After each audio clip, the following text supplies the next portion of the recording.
Sir నమస్కారం sir. నమస్తే అండి. సార్ 'ది హంట్' అనే ఒక వెబ్ సీరీస్ రాబోతుంది. జూలై 4న రిలీజ్ కాబోతుంది. అంటే రాజీవ్ గాంధీ గారి హత్యకు సంబంధించి ఆ నేపథ్యాన్ని తీసుకొని తీస్తున్న సిరీస్ ఇది. సో, అందుకోసం అని చెప్పేసి అసలు రాజీవ్ గాంధీ హత్యకు దారితీసిన గల కారణాలేంటి? హత్య తర్వాత జరిగిన పరిణామాలు వీటికి సంబంధించి కంప్లీట్ ఒకసారి ఇన్ఫర్మేషన్ ఇస్తారా? అండ్ ఈ టీజర్‌లో ఏం చూపించారు? ఆ టీజర్‌ని బట్టి ఏ విధంగా చూపించబోతున్నారో ఒకసారి చెప్తారా సార్? అంటే వెబ్ సిరీస్ కాబట్టి విపరీతంగా స్కోప్ ఉంది. హ్మ్. నగేష్ కుక్నూర్ తీస్తున్నాడు ఇది. తను కొంత ఎక్స్‌పీరియన్స్ ఉన్నటువంటి డైరెక్టరే. పరిశోధనాత్మకంగా నడవాలి వెబ్ సిరీస్ అనేది. కొంత క్యూరియాసిటీ కలిగించే పద్ధతిలో ఉండాలి. ఈ మధ్య కాలంలోనే రాజీవ్ గాంధీ హత్య కేసులో ఒక ముద్దాయి మధ్య బెయిల్ మీద రిలీజ్ అయ్యారు. చాలా మందిని వదిలిపెట్టారు. నళిని, అండుకో వీళ్ళందరూ బయటకొచ్చారు. కానీ నిజానికి ఈ క్రైమ్‌లో ఇన్వాల్వ్‌మెంట్ ఉంది అనే విషయంలో 32 ఏళ్ళు జైలు చేసినటువంటి పెరియవాలన్ అనేటువంటి అతనికి పెరారివాలన్ అనే అతనికి బెయిల్ ఇచ్చారు. సుప్రీంకోర్టు బెయిల్ ఇచ్చింది. ఫైనల్‌గా అతను బయటకొచ్చాడు. ఈ బయటకు వచ్చిన సందర్భంగా నిజానికి అంతకుముందే ఆయన పుస్తకం ఒకటి రాశాడు. తను ఎలా క్రైమ్‌లో ఇన్వాల్వ్ అయ్యవలసి వచ్చింది అని. ఇన్వాల్వ్ అయ్యాడని ఎందుకు చెప్తున్నారు? యాక్చువల్ ఇన్వాల్వ్మెంట్ ఏమిటి అనేది. అతను పాలిటెక్నిక్ స్టూడెంటు. నిజానికి అతని జీవితాన్ని సినిమాగా తీయాలి అనుకున్నారు. నాగ చైతన్యతో ఆ క్యారెక్టర్ చేయించాలనే ఒక ప్రయత్నం కూడా జరిగింది. అది కూడా వెబ్ సిరీస్గా చేయాలనే ప్రయత్నమే. అందులో భాగంగా వీళ్ళు అక్కడ శ్రీపెరంబదూరులో జరిగింది ఇన్సిడెంట్. రాజీవ్ గాంధీ గారి అసాసినేషన్. ఆయన ఆంధ్రప్రదేశ్ నుంచి చెన్నై వెళ్ళాడు. ఆయన ఫ్లైట్ ఆ రోజు నిజానికి చాలా ఇబ్బందులు పడింది. అంటే రిపేర్ అయింది, మధ్యలో ఆగింది. అయినప్పటికీ వెళ్ళాడు. ఆయన అప్పుడు ప్రతిపక్షంలో ఉన్నాడు.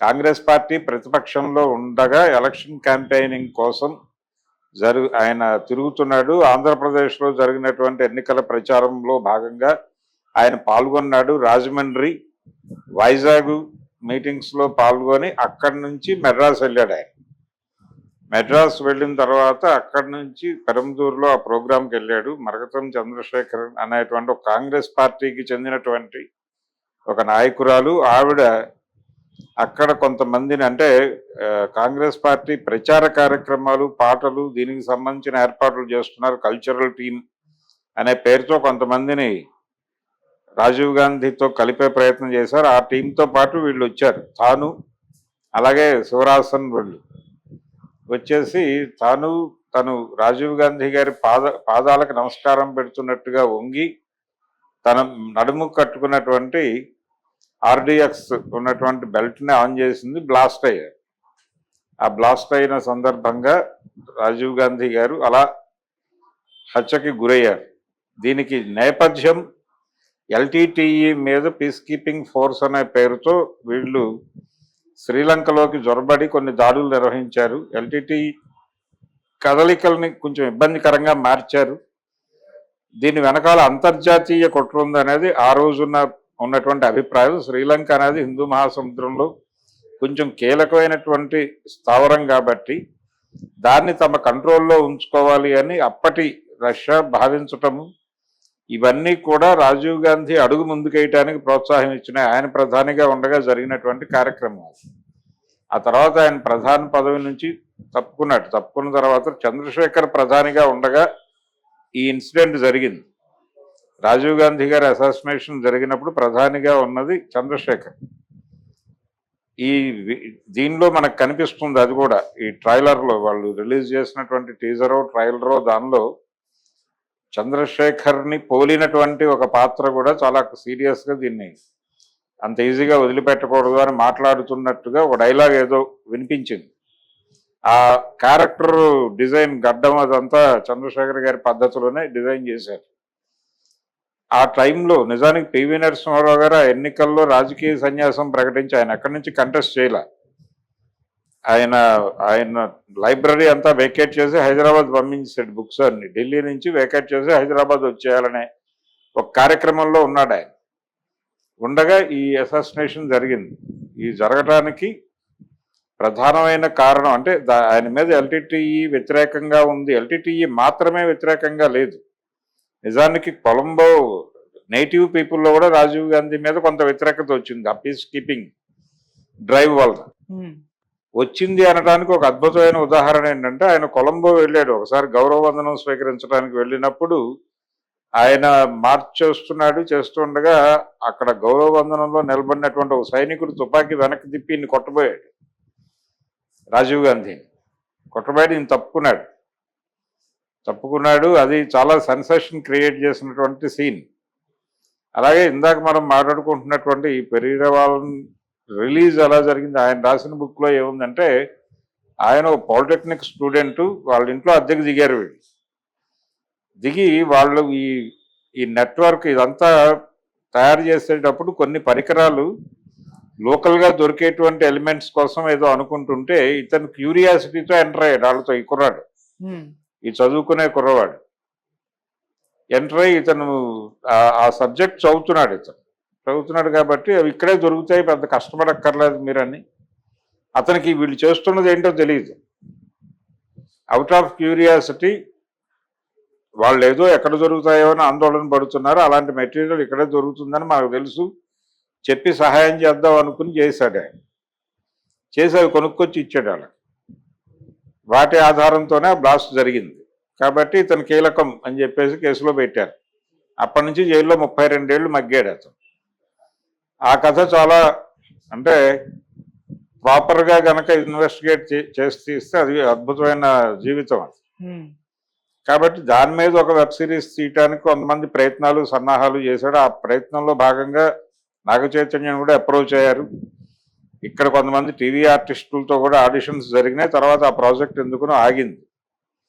ఫైనల్గా ఇందులో విషయం ఏంటంటే ఇది కార్తికేయన్ చేతిలోకి కేసు వచ్చిన తర్వాత Rajiv Gandhi assassination programme complete అయిపోయిన తర్వాత ఈ కేసును తొందరగా కంప్లీట్ చేయాలనే ఉద్దేశంతో సిట్ని ఏర్పాటు చేశారు. ఆ సిట్కి ముఖ్య సూత్రధారి కార్తికేయన్, ఆయనకి అప్పచెప్పారు ఈ ఫైలు. ఆయన 90 రోజుల్లో ఈ కేసు మొత్తం పరిశోధన పూర్తి చేసి ఫ్రేమ్ చేశాడు. ఆ ఫ్రేమ్ చేసినప్పుడే వీళ్ళందరూ అరెస్ట్ అయ్యారు. నళిని వీళ్ళందరూ అప్పటి కాంగ్రెస్ పార్టీతో ఉన్నటువంటి బ్యాచే. అంటే తమిళ్ సెంటిమెంట్ని తీవ్రంగా గాయపరిచాడు అక్కడికి సైన్యాన్ని పంపడం ద్వారా అనేది. అంటే లోకల్ తమిళ్ పీపులే చేశారు ఇది అనేది ఫస్ట్ వీళ్ళు అనుకున్నటువంటి అభిప్రాయం. ఎలాగైతే ఇందిరాగాంధీ గారు అమృత్సర్లో గోల్డెన్ టెంపుల్లోకి సైన్యాన్ని బూట్లతో పంపించి భింద్రన్వాలేని చంపడం కోసం ప్రయత్నం చేసిందో అలాంటి ప్రయత్నమే కొలంబోలో తమిళ టైగర్ ప్రభాకరాన్ని చంపడం కోసం వీళ్ళు సైన్యాలను దింపారు అనేది ఇక్కడ అమృత్సర్లో సిక్కుల మనోభావాలు ఎలా గాయపరిచిందో ఆ అమృత్సర్ సంఘటన ఆపరేషన్ బ్లూ స్టార్ అనేది ఈ పీస్ కీపింగ్ ఫోర్స్ అనేటువంటి కార్యక్రమం తమిళల హృదయాలని గాయపరిచింది. అందుకని వీళ్ళు లోకల్గానే అటాక్ చేశారు అన్న పద్ధతిలో ముందు అనుకున్నారు. కానీ దీని వెనకాల ఎల్టీటీ డిజైన్ ఉంది అనేది తర్వాత ఎస్టాబ్లిష్ అయింది. ఎస్టాబ్లిష్ అవుతున్న క్రమంలో ఈ తమిళ్ సెంటిమెంట్ను కూడా వాళ్ళు వాడారు. అందులో భాగంగానే ఈజీ అయింది కార్యక్రమం, అంత ఈజీగా చేయగలిగారు అని. అంటే కాంగ్రెస్ పార్టీ లోపల ఉన్న వాళ్ళ సహకారంతోనే ఈ కార్యక్రమం జరిగింది అనేది ఎస్టాబ్లిష్ అయిన ఫ్యాక్ట్. అలా ఈ శివరాసన్ వీళ్ళ పేర్లన్నీ కూడా ఆ టైంలో ఈ పేర్లన్నీ కూడా విపరీతంగా పాపులర్ అయినాయి. ఆర్డిఎక్స్ అనేటువంటి పేరు కూడా మొదటిసారి ప్రపంచం విన్నది అప్పుడే. బెల్ట్ బాంబ్ అనేటువంటి పేరు ప్రపంచం విన్నది అప్పుడే. ఇలా అనేక విషయాలు ముడిపడి ఉన్నాయి రాజీవ్ గాంధీ గారి అసాసినేషన్తో పాటు. అంటే అంత ఈజీగా అంటే అలాగే ఈ సెల్ఫ్ బాంబర్స్ అంటే వాళ్ళని వాళ్ళు పేల్చేసుకుని చచ్చిపోయేటువంటి పరిస్థితి ఆలోచనతో వెళ్ళేవాళ్ళు. ఇలాంటి వాళ్ళు ఉంటారా అనే ఒక చర్చ. అంటే తమని తాము అంతం చేసుకోవడానికి సిద్ధపడి వెళ్ళేవాళ్ళు ఉంటారా అనేది కూడా ప్రపంచాన్ని భయపెట్టినటువంటి సందర్భం అది. అంటే చావుకు సిద్ధపడి ఇంకొకళ్ళని చంపడానికి వెళ్తున్నారంటే ఏ స్థాయి వ్యతిరేకత ఉంటే వెళతారు అనేది.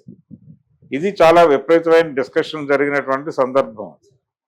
అందుకని రకరకాలుగా రాజీవ్ గాంధీ అసాసినేషన్ అనే కార్యక్రమం ఇది జరిగినటువంటి నిజానికి